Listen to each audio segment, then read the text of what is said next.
Hey everyone, welcome back to Garnet Reviews.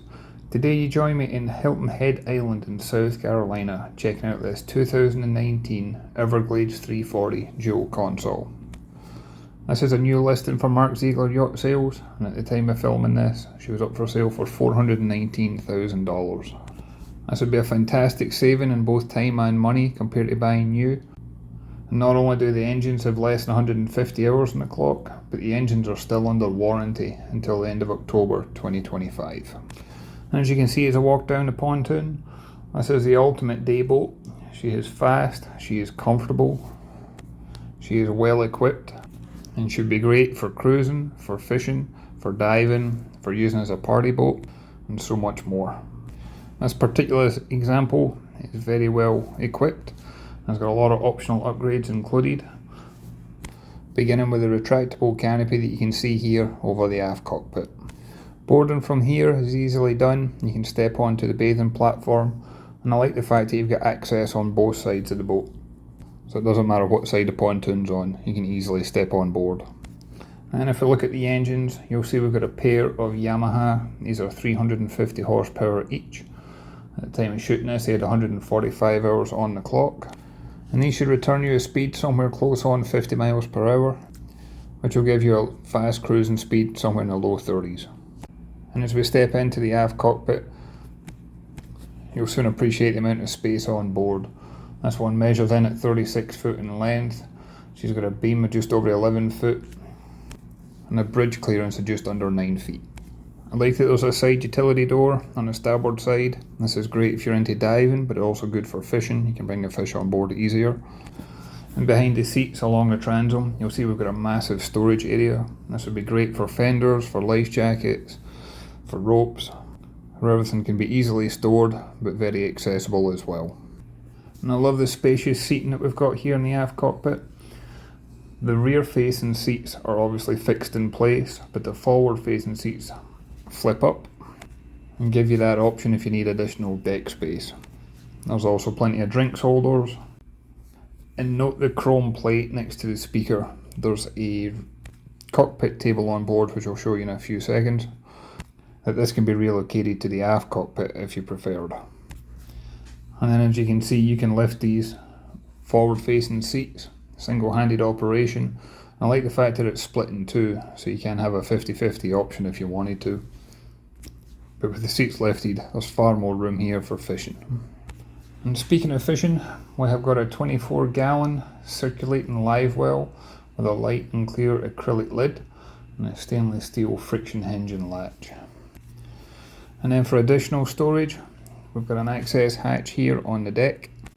And you can see there's another cockpit table stored underneath the hatch whenever you lift it open. But down here you will find that this is another place to store ropes, fenders. This one's got the anchor in here. There's additional life jacket. You also have access to the filters and the fuel water separators for the engines. And at the very back we've got a 6 kilowatt Kohler diesel generator. And this actually only has 6 hours on the clock. This was last serviced in April of this year and is like brand new. I also like the use of the luxury linen carpet that you see throughout the deck. When I was on board it was exceptionally hot, but you could be barefoot on the boat and not have any issues. And then as we pan around and make our way forward, on the starboard side we've got the outdoor grilling station. This has got a built-in electric grill. There's a pull-out drawer that you can use for storage, which is currently being used for a trash can. And as I make my way around to the side, you can see here we've got the stainless steel refrigerator underneath, as well as more storage drawers. And there's a stainless steel sink with fresh water. And speaking of fresh water, this one's got a freshwater capacity of 38 gallons. It's got a fuel capacity of 300 gallons, and it's got a holding tank of 15-gallon capacity. And then on the port side we've got a seating area, and you can see that cockpit table that is removable that you can have in the aft cockpit, and you can also have it on the bow. And then on the starboard side is where you'll find the helm position. It's got very comfortable seating, including fold-up armrest and bolster seat. And this boat has got a very comprehensive package for the helm. Here you can see that you've got the engine controls, you've got the trim tabs. This one's joystick operated, making it very easy to dock in the marina.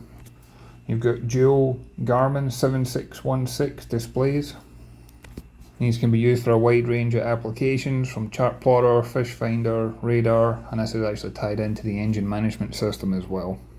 And overhead you'll see we've got the Yamaha engine controls, as well as a Garmin autopilot, and controls for the AC unit, which I'll show you later on. This is all under a solid hard top, but it does have opening hatches for additional ventilation. And in the port side is a little section designed for when Scottish people immigrate to the Florida Sunshine State. This is a fully air-conditioned retreat. It's got a 20-inch LED TV, and this actually converts into a single berth that you could use for overnight accommodation if you wanted to as well. This cabin area could also double up as being somewhere that would be ideal if you had somebody on board that wanted to get changed and needed a bit of privacy.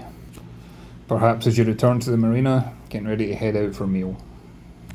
And on the starboard side, we've got a similar size section, and this time you're looking at the heads compartment. There's a toilet underneath that folding teak shower seat, and as well as having storage for your toiletries and personal belongings, you can see we've got the sink, and that's actually got a pull-out nozzle that you can use as a shower. And for extra privacy, you can actually lock this door from the inside as well. And this just gives you all the creature comforts to allow you to stay on the water for long periods of time without rushing back into shore. And then as we go to move towards the bow section, this one is equipped with a wind door. These are great not only when you're going at speed, but also depending on the weather. You can close this and it stops the wind coming straight through into the main cockpit area. And at a touch of a button, the windshield can silently slide open or closed as well, making this fully enclosed if needed. And I love the bow seating area. You could probably get 6 adults seating in comfort here, or you can use it to lounge out instead. Underneath the seats you've got storage, but you also have got a built-in cooler, so you can keep nice cold refreshments close at hand. And then on the very bow we've got a anchor locker, and you'll see we've got a Lumar electric windlass, and this does come with a handheld remote. And this locker is deep enough, this is probably where I would keep the bow lines when they're not in use as well. And then there's one more storage area I wanted to show you. This boat is just covered in storage compartments, and that's the main passageway that you see down the centre of the hull. This is much larger than the other storage compartments, and this would be ideal for keeping bigger equipment. Perhaps you've got a wakeboard or fishing rods, dive equipment. You can see there's a boarding ladder in here, and everything can stay safe and secure, out of the elements and out of everybody's way, so as everybody can enjoy themselves on board. This is a very well designed boat, as you can see. She is technically unsinkable due to the construction mechanisms. There is no wood in the construction, and the boat does have a lifetime hull warranty that Everglades will stand by as testament to the hull design and strength. And as always, I'd love to hear your thoughts and comments on this one. If you can leave a comment down below, please go ahead and hit that like and subscribe button if you haven't already. I'd like to thank Mark Ziegler for the opportunity coming on board and taking a look at this one and sharing it with you. And I look forward to catching you on the next one. Thanks everyone.